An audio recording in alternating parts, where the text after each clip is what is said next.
तो हेलो दोस्तों, आज हम सॉल्व करने वाले हैं half yearly exam paper of class 8th mathematics.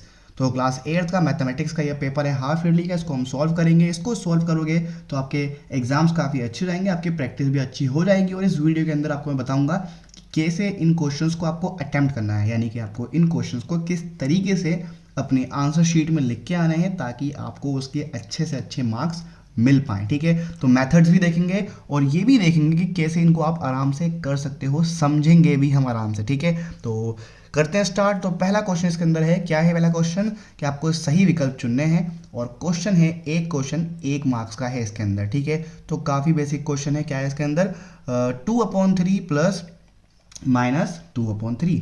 तो अब कैसे करना है, अब वैसे तो एग्ज़ाम के अंदर आपके जब विकल्प क्वेश्चन होते हैं तो जस्ट आपको उसके अंदर ऑप्शन ही लिखना होता है, लेकिन एग्जामिनर को अगर आप पूरा सॉल्व करके दिखाओगे फिर ऑप्शन लिखोगे तो आपको और अच्छे मार्क्स मिलते हैं। तो क्या करना है आपको, हम वो देख लेते हैं। तो यहाँ पर आपको क्वेश्चन नंबर 1 लिखना है एग्जाम के अंदर, और इस क्वेश्चन को पहले नोट करना है। क्या है यहाँ पर, 2/3 फिर प्लस फिर -2/3। ठीक है, सॉल्व करना है। उसके बाद 2/3, फिर ये प्लस है, ये माइनस है, प्लस माइनस क्या होता है, माइनस होता है। अपॉन 2/3 हो गया, और ये कट के कितना आपका आंसर आ गया, 0 आ गया। फिर आपको क्या लिखना है नीचे कि डी विकल्प, ठीक है, लिखेंगे डी विकल्प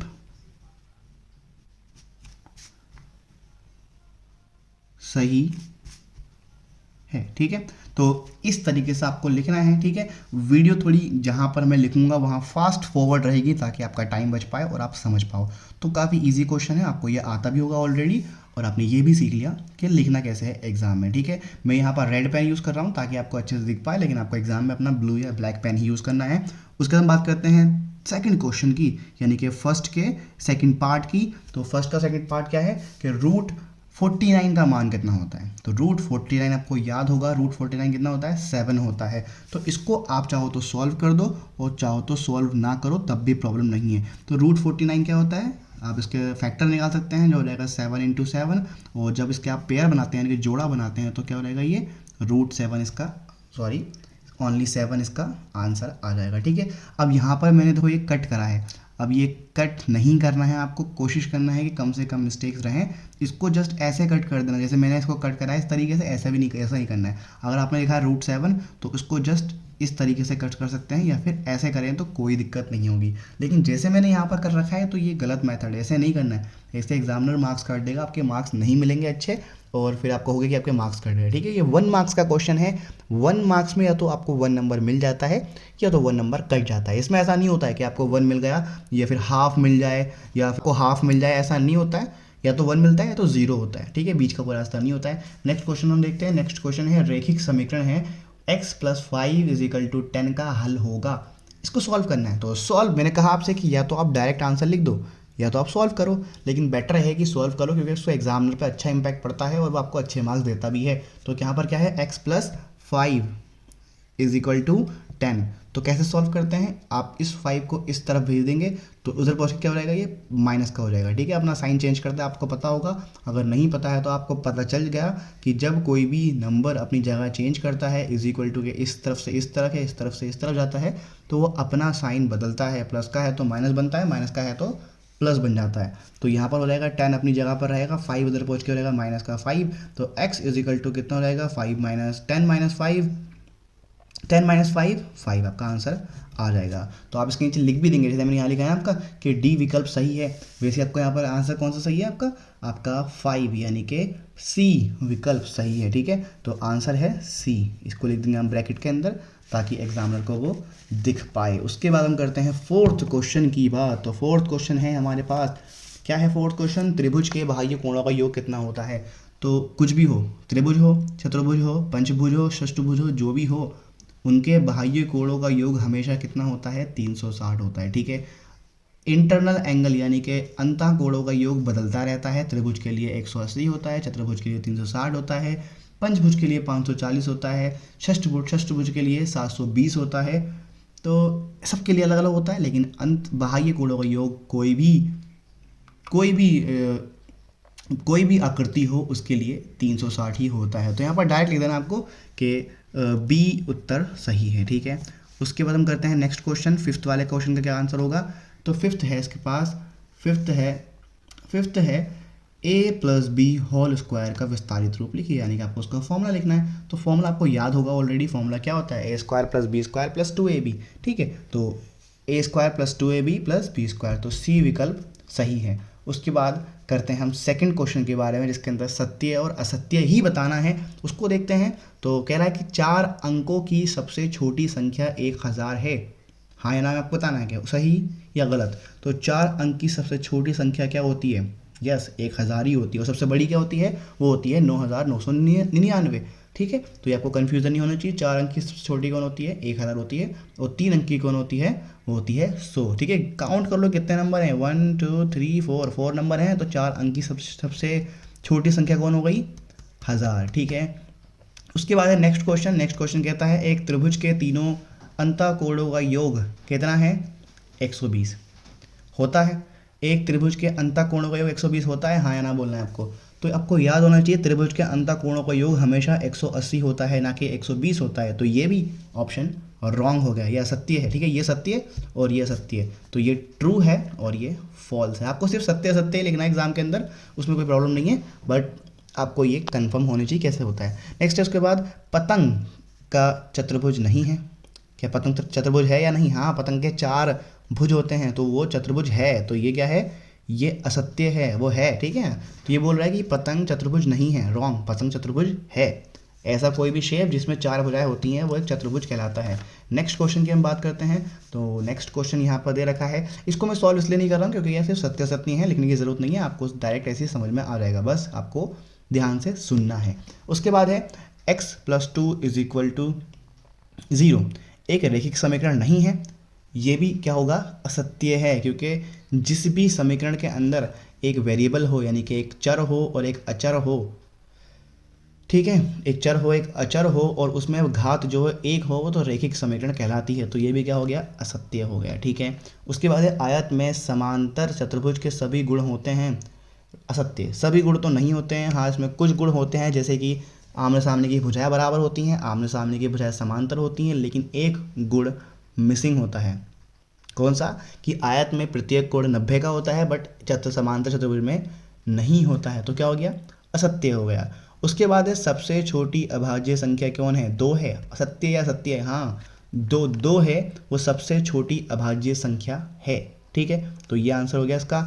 उसके बाद है नेक्स्ट क्वेश्चन, 64 का घनमूल 2 होता है, रॉन्ग। 64 का घनमूल कितना होता है, 4 होता है। तो 64 का आप घनमूल निकालते हो तो कितना हो जाएगा, वो 4 हो जाएगा। ठीक है, इसका ये सत्य हो गया और ये असत्य हो गया, और ये क्या हो गया, ये भी असत्य हो गया, क्योंकि 2 नहीं 4 होता है। उसके बाद है नेक्स्ट क्वेश्चन, वो हम देख लेते हैं। विषम संख्या का वर्ग विषम होता है, हाँ या ना। अगर आप 3 का स्क्वायर करते हो तो कितना आता है, 9 आता है। अगर आप 5 का स्क्वायर करते हो तो कितना आता है, 25 आता है। अगर आप 7 का स्क्वायर करते हो तो कितना आता है, 49 आता है। तो क्या विषम का विषम आया, हाँ भाई आया, विषम का विषम ही होता है। तो ये क्या हो गया, सत्य हो गया। उसके बाद है एक चर के रैखिक समीकरण द्वारा दैनिक जीवन की समस्या को हल किया जा सकता है, हाँ या ना। मतलब एक चर की रैखिक समीकरण जो होती है, उससे क्या आप दैनिक जीवन में किसी भी चीज़ को हल कर सकते हो, सत्य या असत्य बताना है आपको। तो आपको लगता होगा कि एक जो हम पढ़ते हैं, रैखिक समीकरण पढ़ते हैं, इक्वेशंस पढ़ते हैं, तो वो उससे डेली लाइफ में कोई फ़ायदा नहीं होता है। बिल्कुल ऐसा नहीं है। जो एक चर की रैखिक समीकरण होती है, उससे आप किसी भी प्रॉब्लम को सॉल्व कर सकते हो। फॉर एग्जांपल आपको किसी की एज निकालनी है, स्पीड कैलकुलेट करना है, टाइम कैलकुलेट करना है, काफ़ी सारी चीज़ें होती हैं जो साइंटिस्ट यूज़ करते हैं, उनके काम में आती है। तो वो डेली लाइफ में इस इक्वेशन को यूज़ कर सकते हैं। तो आंसर होगा इसका क्या, इसका आंसर होगा सत्य। ठीक है, उसके बाद है third question, third fill in the blanks है, रिक्त स्थान भरना है आपको। दो परिमेय संख्या का गुणनफल सदैव क्या होता है, परिमेय अपरिमेय। तो जब भी हम किसी भी परिमेय को गुणनफल करते हैं तो क्या आता है, परिमेय ही आता है। ठीक है, उसके बाद होगा क्या, नेक्स्ट पार्ट है इसका जो है, यदि एक समकोण त्रिभुज का पहला न्यून कोण 60 है तो दूसरा न्यून कोण कितना होगा। ठीक है, समकोण त्रिभुज है, समकोण त्रिभुज का पहला कोण कितने का है, 60 का। इसको सॉल्व करना पड़ेगा। ठीक है, आप सॉल्व भी कर सकते हो। और अगर हम बात करें कि फिल इन द ब्लैंक कैसे करनी है आपको एग्जाम के अंदर, तो सिंपल है कि आपको क्या करना है, आपको ये पूरी की पूरी क्वेश्चन नोट करना है एग्जाम के अंदर, और फिर बीच में डैश करके इसको हाईलाइट करते हुए लिखना है। ऐसा मैं क्यों बोल रहा हूँ, बाकी बच्चे ऐसा करते हैं कि सिर्फ वो इतना पार्ट ही लिख के आते हैं कि परिमेय लिख के आ जाएंगे, तो उससे क्या होगा कि अच्छा इंपैक्ट नहीं पड़ता है। एग्जामिनर वैसे भी अगर अगर आप सिर्फ फर्स्ट क्वेश्चन लिख के परी में लिख के आ जाओ तब भी एग्जामिनर चेक कर देगा, लेकिन आपको हैबिट होनी चाहिए कि आप कोई मिस्टेक नहीं करें, क्योंकि अगर मिस्टेक कर देंगे तो एग्जामिनर उसको कट कर देगा। अगर आपके पास टाइम बचता है तो पूरा लिखो, टाइम कम है तो सिर्फ यही आंसर लिख कर आ जाओ, ठीक है। लेकिन इस वाले क्वेश्चन के अंदर आपको सॉल्व भी करना पड़ सकता है, और अगर सॉल्व नहीं कर सकते आप मन में भी कर सकते हो तो भी कोई दिक्कत की बात नहीं है, ठीक है। मन में कैसे कर सकते हैं, देखो एक त्रिभुज के कोण कितना होता है 180 होता है, उसमें से एक कितना हो गया 90 का हो गया, तो बचा कितना आप 90, ठीक है। अब उस 90 में से एक कितना का हो गया 60 का, बचा कितना आप 30, तो आंसर कितना आएगा 30। लेकिन सॉल्व भी कर सकते हो, सॉल्व कैसे करेंगे हम उसको देख लेते हैं, ठीक है। तो एक त्रिभुज हमारे पास है, त्रिभुज के 3 कोण होते हैं, एक एंगल ए बोल देते हैं, एक एंगल बी बोल देते हैं, एक एंगल सी बोल देते हैं, और दोनों का योग, तीनों का योग कितना हो गया 180 हो गया। इनमें से एक कितना हो गया 90 का हो गया, दूसरा कितने का हो गया 60 का हो गया, तीसरा हमें पता नहीं है तो कितना हो गया इक्वल टू 180 रहेगा। दोनों को जोड़ के इधर भेज देंगे, दोनों को जोड़ के इधर भेज देंगे, ये कितना रहेगा 150 plus C is equal to 180, और फिर 150 इधर पहुँच के रहेगा माइनस का, तो एंगल सी कितना हो जाएगा 180 माइनस 150 इज इक्वल टू 30। तो आप चाहो तो सॉल्व करके भी दिखा सकते हो इस तरीके से, और अगर आप चाहो तो डायरेक्ट भी यहाँ पर आंसर लिख सकते हो कि 30 डिग्री का होगा, ठीक है, कोई दिक्कत की बात नहीं है। उसके बाद है नेक्स्ट क्वेश्चन जो है 64 के अभाज्य गुणनखंड आपको भरने हैं। तो क्या करोगे आप, इसके अभाज्य गुणनखंड निकाल देने, कैसे निकलते हैं हम देख लेते हैं, चलो। तो 64 के अभाज्य गुणनखंड हमें करने हैं, ठीक है। तो यहाँ पर हम कर देते हैं उसको, तो 64 लिखो और 64 के अभाज्य गुणनखंड कर दो। तो इस तरीके से आप सॉल्व कर सकते हो, आपको उसके गुणनखंड करने आते होंगे तो आप इसको सॉल्व कर सकते हो। कितने दो आए यहाँ पर, 1 2 3 4 5 6, 6 आ गए, तो 6 को आप इस तरीके से यहाँ पर लिख सकते हो। आपका ये आंसर सॉल्व हो गया, काफ़ी बेसिक आंसर है, आपको ये एलसीएम करने आना भी चाहिए, आपको ये प्राइम फैक्टर करने भी आना चाहिए, ठीक है। तो यहाँ पर भर देंगे आप, 2 यहाँ पर दो, 2 यहाँ पर दो, 2 यहाँ पर दो, 2 भी यहाँ पर दो, ठीक हो गया। इस तरीके से हम करते हैं। समांतर चतुर्भुज के सम्मुख भुजाएं क्या होती हैं, बराबर होती हैं, तो यहाँ लिख दो बराबर। उसके बाद नेक्स्ट क्या है, सम बहुभुज जिसमें 3 भुजाएं होती हैं कहलाता है। तो सम का मतलब क्या होता है, जिसकी भुजाएं समांतर होती हैं, और ऐसा बहुभुज जिसकी 3 भुजाएं हैं और बराबर भी हैं, तो वो होता है समबाहु त्रिभुज, ठीक है, वो होता है समबाहु त्रिभुज। क्यों, क्योंकि उसके 3 भुजाएं बराबर हैं और 3 भुजाएं ही हैं तो त्रिभुज तो हो गया, वो बराबर हैं तो समबाहु त्रिभुज हो गया, ठीक है। फिर उसके बाद है रूट 1.44 का मान कितना होगा। अब ये काफ़ी ज़्यादा इंटरेस्टिंग क्वेश्चन है, आपको ये आना भी चाहिए कि पहले तो आपको 144 का रूट पता होना चाहिए, याद होना चाहिए। 144 का रूट कितना होता है 12 होता है, ठीक है। उसके बाद इसमें देखो पॉइंट कहाँ लगाया, पॉइंट लगाया 44 के बाद, यानी कि 2 नंबर पहले।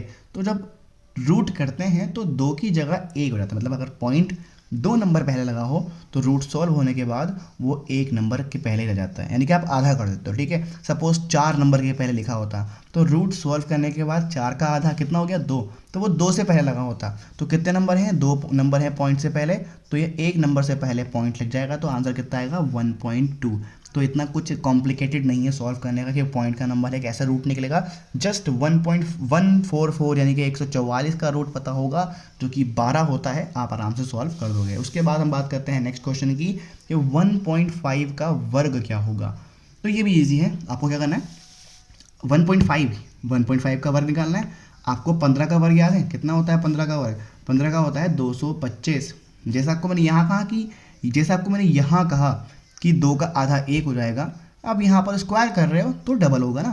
तो कितने नंबर के बाद पॉइंट है, 1 नंबर के बाद पॉइंट है, तो यानी कि वो क्या हो जाएगा, वो 1 नंबर के बाद पॉइंट है तो डबल हो जाएगा। 2 के बाद पॉइंट लगेगा, तो यहाँ से पीछे 2 पॉइंट लाओ, 1 2 यहाँ पर लगा दो पॉइंट, तो कितना आया 2.25 आ गया। तो उसका आंसर कितना रहेगा 2.25 इसका आंसर आ जाएगा।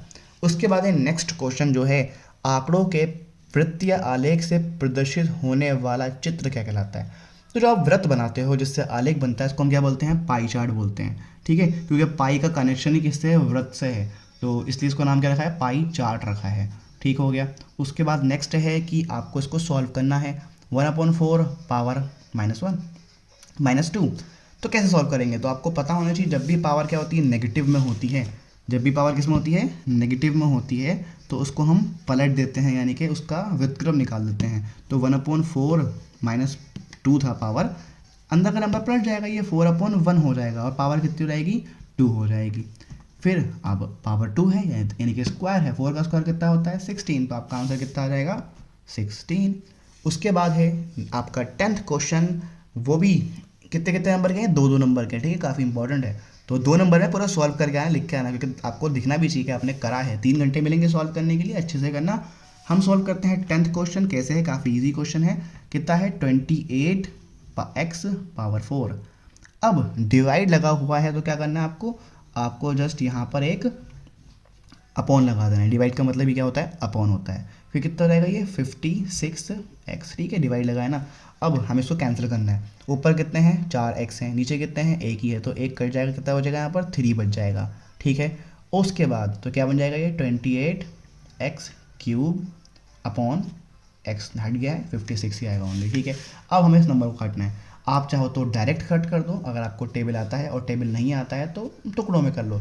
मुझे टेबल आता है तो 28 1 28, 28 2 56, ठीक है, 28 का 28, 28 दूनी 56 होता है। तो कितना रहेगा ये x³ अपॉन 2। तो इस तरीके से आप सॉल्व कर सकते हो। आप चाहो टुकड़ों में भी कर सकते हो, आप चाहो डायरेक्ट भी कर सकते हो। तो इस तरीके से हमने इसको सॉल्व कर लिया है। उसका हम करते हैं,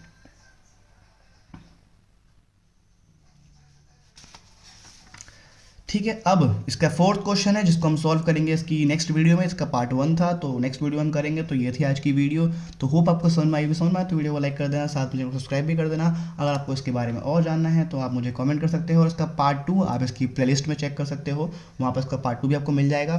तो मिलते हैं आपसे अगली वीडियो में, तब तक के लिए all the best, thanks for the watching and piece.